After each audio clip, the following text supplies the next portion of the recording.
Hello everyone, जैसा कि आप लोगों को पता होगा कि हम लोगों ने एक एमसीक्यू सीरीज कर रखी है जहां पर हम पॉलिटिकल साइंस का डर खत्म कर रहे हैं। और आज हमारा 45 डेज चैलेंज का डे 15 है, जहां पर आज हम सेकंड बुक का थर्ड चैप्टर को कवर कर रहे हैं जिसका नाम है नियोजित विकास की राजनीति। और ये इसी पर्टिकुलर वीडियो के अंदर ये पूरा चैप्टर मैंने कवर कर दिया है, कंप्लीट चैप्टर है ये। ठीक है, इस वाले चैप्टर से भी जो है ना आपके लिखने वाले क्वेश्चन ज़्यादा बनते हैं as compare to MCQ. MCQ के अंदर जितने भी इंपॉर्टेंट क्वेश्चंस बनते हैं वो मैं आपको यहाँ पर बताऊंगा। प्लस दो चीज़ें और बतानी थी कि हरित क्रांति प्लस आपका जो है वो अमूल वाला जो टॉपिक है वर्गीज कुरियन, ये दोनों ही टॉपिक्स जो है आपकी एनसीईआरटी ने डिलीट कर दिया, इस वजह से मैंने भी इसको कवर नहीं करा है। ठीक है, जब आपके एग्जाम में आएगा नहीं तो पढ़ाने का क्या फ़ायदा। बट हाँ, मुझे बहुत ही ज़्यादा नाराज़गी हुई इस चीज़ को जानते हुए कि भाई हरित क्रांति और अमूल के बारे में आपको बताया ही नहीं जा रहा है, जो कि इंपॉर्टेंट चीज़ है। जब आप आफ्टर 12th क्लास जब आप लोग आओगे रियल कंपटीशन के अंदर तो वहाँ पर इसके बारे में जिक्र होता है हर बार, लेकिन आपके यहाँ बुक के अंदर तो दिया ही नहीं गया, काट दिया इस चीज़ को। तो इस वजह से मैंने भी इसको छोड़ दिया अभी के लिए। और 12th क्लास की हम एनसीईआरटी को कवर कर रहे हैं, आप सभी को ऑलरेडी चीज़ें पता है। और अगर आप लोगों के एग्जाम के अंदर बहुत ही कम मार्क्स आ रखे हैं तो अभी भी क्या आपके पास चांस है कि आप बोर्ड एग्जाम के अंदर अच्छे से कर सकते हो और पेपर का जहाज वहीं पर बना सकते हो। नेक्स्ट क्वेश्चन क्या है यहाँ पर कि डेली के 5 एमसीक्यू के क्वेश्चन हम पोस्ट करते हैं।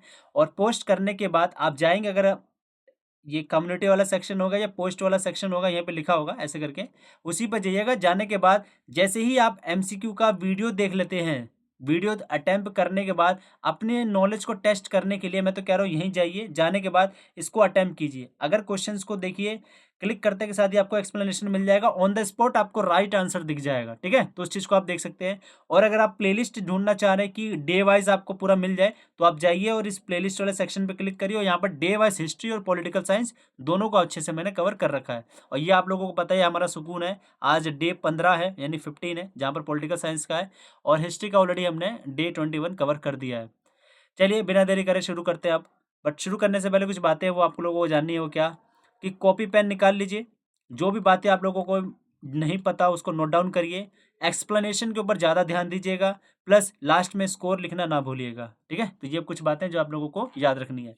तो सबसे पहला क्वेश्चन आपका क्या है कि योजना आयोग यानी कि प्लानिंग कमीशन, ठीक है जी, प्लानिंग कमीशन की स्थापना कब हुई थी, यही आपसे क्वेश्चन पूछा जा रहा है। तो देखो सभी को पता तो है कि 1950 के अंदर हुआ है ये, लेकिन अब यहाँ पर दो ऑप्शन है कि जनवरी 1950 की मार्च 1950। तो भाई एक स्टेप आगे बढ़ना और इसे मार्च 1950 याद रखना, क्योंकि ऐसे क्वेश्चन ना कभी बन जाते हैं और लोग बड़े से मतलब स्टूडेंट्स जो है ना फिर अगल बगल देखना स्टार्ट कर देते, भाई तू बता दे यार, तू बताते।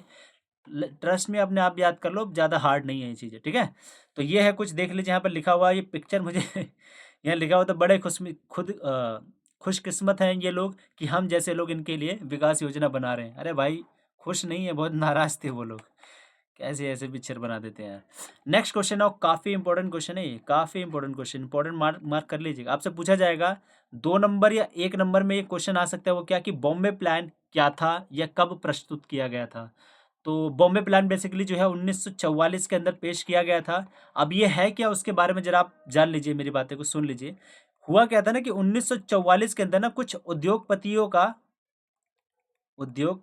का ग्रुप आता है, और ग्रुप आने के बाद एक प्रस्ताव पेश करता है कि भाई साहब सरकार को जो है ना उद्योग के अंदर जो है सबसे ज़्यादा जो है डालना चाहिए पैसा वैसा, क्योंकि उद्योग उद्योग मतलब कि जो भारी उद्योग होते हैं ना, जैसे लोहे वाला उद्योग हो गया वगैरह चीज़ें, उस उद्योगों के अंदर ना सरकार को आगे आना चाहिए और उसके अंदर इन्वेस्ट करना चाहिए, बिकॉज हम जैसे लोग तो नहीं कर पाएंगे ना इसमें इन्वेस्ट। तो ऐसा कुछ ये लोग कहते हैं, उद्योगपति ये लोग ऐसा कहते हैं।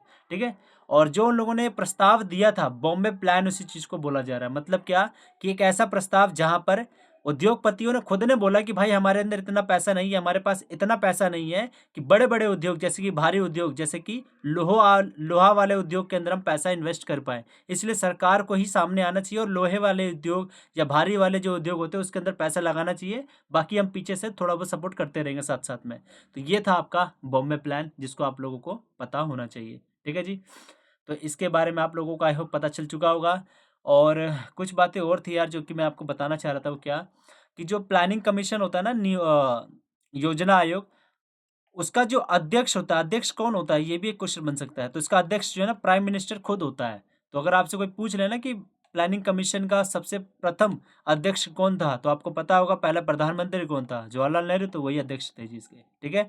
और ये भी आपको पता होगा कि योजना आयोग प्रेजेंट में ये अब नहीं है, इसकी जगह पर अब क्या है? नीति आयोग। आपको ये चीज पता होगी। और अक्सर एग्जामिनर का फेवरेट क्वेश्चन बनता है कि नीति आयोग की फुल फॉर्म क्या है? तो नीति नीति की फुल फॉर्म हो चलेगा basically national institution for transforming India, ठीक है जी। तो ये इसकी है फुल फॉर्म, इसको आपको अच्छे से याद रखना है, ठीक है। और इसका भी जो है ना अध्यक्ष, जो चेयरमैन होता है वो खुद ही पीएम ही होता है, इसको भी आपको याद रखना है। हालांकि ये जो प्लानिंग कमीशन है, जो योजना आयोग है, ये ऐसा जो विचार है हमारे पास कब आता है? बेसिकली होता क्या है, जब 1930 के अंदर पूरे विश्व में एक आर्थिक महामंदी चल रही थी, तब जाकर के क्या होता है, हमने पाया कि जो रूस है, रशिया, वहां पर तो भाई इस आर्थिक मंदी का कुछ प्रभाव पड़ा ही नहीं। क्यों नहीं पड़ा? बिकॉज रशिया ने क्या कर रखा था कि 1928 के अंदर ही जो है ना, 1928 के अंदर ही क्या कर रखा था इस बंदे ने, पंचवर्षीय योजना अपने देश के अंदर लागू कर रखा था, जिसकी वजह से आर्थिक मंदी का जो प्रभाव है वो रशिया के ऊपर नहीं पड़ा। और इसी चीज को देख करके भारत के लोग भी जो है ज्यादा प्रभावित हो गए, तो उन लोगों ने भी कहा कि भाई हम भी ऐसा ही कुछ मतलब प्लान करते हैं। तो इस वजह से प्लानिंग कमीशन जो है एग्जिस्ट में आता है, नियोजन योजना आयोग जो है आता है अस्तित्व में। आने के बाद वो भी जो है पंचवर्षीय योजना जो है लेकर के आता है। ये पंचवर्षीय योजना का मतलब क्या है? बहुत ही सिंपल सा मतलब है, आने वाले अगले 5 सालों के अंदर हम क्या करने वाले उसका पूरा डेटा लिख करके रख लेना और उसके ऊपर काम करना। ये होता है पंचवर्षीय योजना। सिंपल सी बात है आपकी, ये है, ठीक है। अब नेक्स्ट क्वेश्चन देखते हैं जी। काफ़ी ज़्यादा जानकारियाँ दे दी आप लोगों को मैंने, पढ़ लीजिएगा ये। क्वेश्चन पूछा जा रहा है कि प्रथम पंचवर्षीय योजना के सलाहकार कौन थे? आप सभी को पता होगा कि जब नीति आयोग कह रहा है, योजना आयोग की जो स्थापना है वो मार्च 1950 में जब हुई थी, तो जो सबसे पहला जो पंचवर्षीय योजना आया था वो कब आया था? 1951 से लेकर के 55 तक रहा, ये याद रखना है। और सेकंड वाला कब था? 1956 से लेकर के 61 तक। तो इस चीज़ को आपको अच्छे से याद रखना है। तो बोला जा रहा है कि जो प्रथम पंचवर्षीय योजना है, तो वहाँ पर वो कौन सा इंसान था जिसने सलाह दी थी कि किस प्रकार की योजना हमें बनानी चाहिए, किसके ऊपर ज़्यादा फोकस हमें करना चाहिए। बेसिकली दो ही फोकस के पॉइंट्स थे, एक तो था आपका कृषि पे ऊपर फोकस करो या फिर उद्योग के ऊपर फोकस करो। तो इन दो में से किसी के ऊपर था। तो फर्स्ट वाले के ऊपर तो बेसिकली जो प्रथम पंचवर्षीय योजना थी ना 1951 से 55, वहां पर तो जो है कृषि के ऊपर फोकस किया गया था। और जो सेकंड वाली पंचवर्षीय योजना है वो 56 से 61, वहां पर उद्योगों के ऊपर फोकस किया था। और जो तीसरी वाली पंचवर्षीय योजना थी 61 से 66 तक की, उसके अंदर जो है उसके ऊपर भी जो है उद्योगों के ऊपर ही जो है फोकस किया गया था। तो इस चीज को आपको याद रखना। और प्रथम पंचवर्षीय योजना के जो सलाहकार थे वो थे KN राज। काफी इंपॉर्टेंट नाम है, इनका नाम आपको याद रखना है। 12वीं क्लास के बाद भी आपको ये चीज़ याद रखनी है, क्योंकि बहुत बार इनका नाम आता है, ठीक है जी। अगला देखते हैं।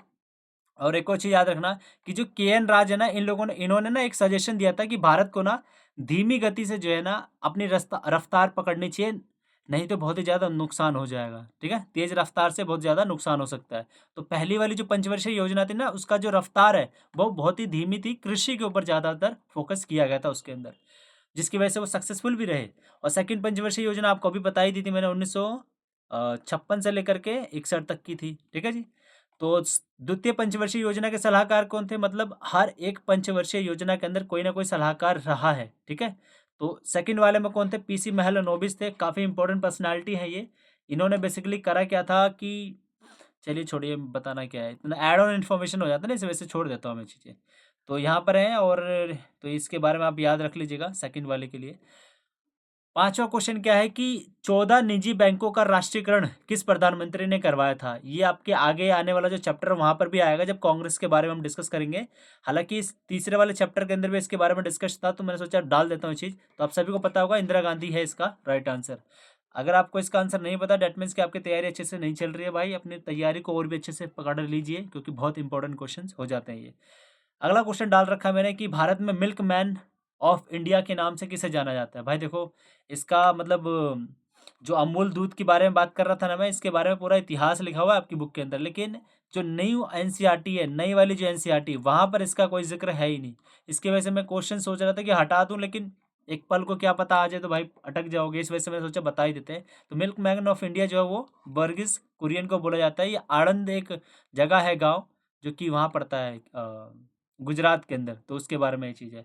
एक चीज़ और बताना था मुझे, क्या केरल मॉडल के बारे में आपको थोड़ा ना याद रखना पड़ेगा। हर जगह क्या हो रहा था कि लोग जो है ना वो कृषि और उद्योग के ऊपर ही ज़्यादा फोकस कर रहे थे, लेकिन केरल एक ऐसा राज्य था जहाँ पर उन्होंने कहा कि भाई हम ना केरल मॉडल अपनाएंगे। ये केरल मॉडल क्या था बेसिकली, यहाँ पर यही बोला गया था सिंपल सा कि भाई शिक्षा, स्वास्थ्य, भूमि सुधार, गरीबी उन्मूलन के ऊपर जो है ज़्यादा काम किया जाएगा, इन्हीं के ऊपर ज़्यादा जो है योजना बनाई जाएगी, यानी कि प्लान किया जाएगा, ना कि उद्योग के ऊपर, ना ही कृषि के ऊपर। तो इसी को बोलते हैं हम लोग केरल मॉडल। तो इसके बारे में आपको अच्छे से याद रखना है। और एक चीज़ और याद रखना है कि 1987 से लेकर के 91 के बीच जो है ना, जो केरल की सरकार, उन्होंने नव लोकतांत्रिक पहल नाम से एक अभियान चलाया था। आपसे क्वेश्चन यही बन सकता है कि नव लोकतांत्रिक पहल जो योजना है या अभियान है वो किसने चलाया था? तो केरल ने चलाया था। और कब चलाया था? 1987 से लेकर के 91 के बीच में चलाया था।